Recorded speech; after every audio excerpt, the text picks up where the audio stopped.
देश में लोकसभा चुनाव के बाद अब जबकि सरकार का गठन हो चुका है और केंद्र सरकार अपना काम करना भी शुरू कर चुकी है, तो अब सबकी निगाहें उत्तर प्रदेश की ओर एक बार फिर से टिक गई हैं।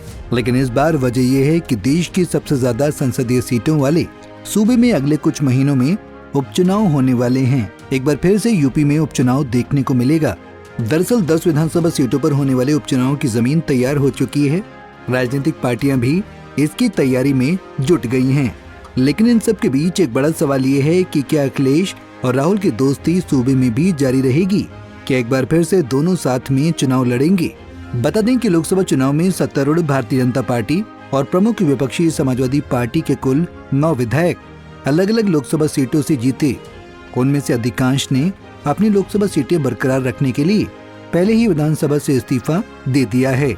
इसके अलावा शेषामऊ विधानसभा सीट खाली होने जा रही है, क्योंकि इसके विधायक इरफान सोलंकी को आगजनी के मामले में 7 साल की सजा सुनाए जाने के बाद सदन की सदस्यता रद्द हो गई थी। वहीं सपा प्रमुख और कन्नौज के सांसद अखिलेश यादव ने पहले ही अपनी करल विधानसभा सीट खाली कर दी है, ताकि वो अपनी संसदीय सीट बरकरार रख सकें, जहां उन्होंने भाजपा के सुब्रत पाठक को भारी अंतर से हराकर जीत हासिल की थी। जबकि पार्टी के मिल्कीपुर यानी कि अयोध्या विधायक अवधेश प्रसाद और लालजी वर्मा ने भी यही किया।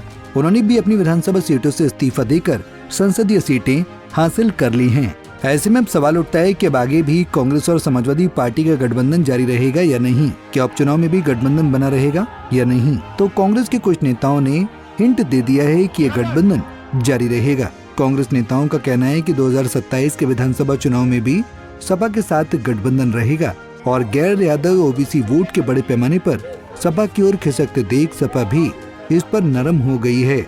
सपा भी चाहती है कि गठबंधन बना रहेगा। इतना ही नहीं, कांग्रेस ने इनमें से 3 सीटों पर उम्मीदवार उतारने में अपनी रुचि दिखाई है। सूत्रों की माने तो कांग्रेस ने 3 सीटों पर अपने प्रत्याशी उतारने का मन बना लिया है, क्योंकि अब कांग्रेस को भी लगने लगा है कि यूपी में उसका आगे का रास्ता केवल और केवल गठबंधन दिखा सकता है, क्योंकि पार्टी को यूपी में सफल गठबंधन को आगे ले जाने की उम्मीद है। सूत्रों के मुताबिक सपा कांग्रेस पार्टी को 1 से 2 सीटें ऑफर कर सकती है, जिसमें गाजियाबाद भी शामिल हो सकता है।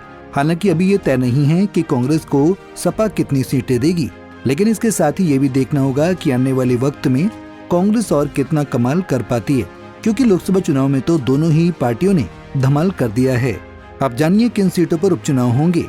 वो हैं कैथेरी, जिसके विधायक लालजी वर्मा ने भाजपा के रितेश पांडे को हराकर अंबेडकर नगर से सांसद बने।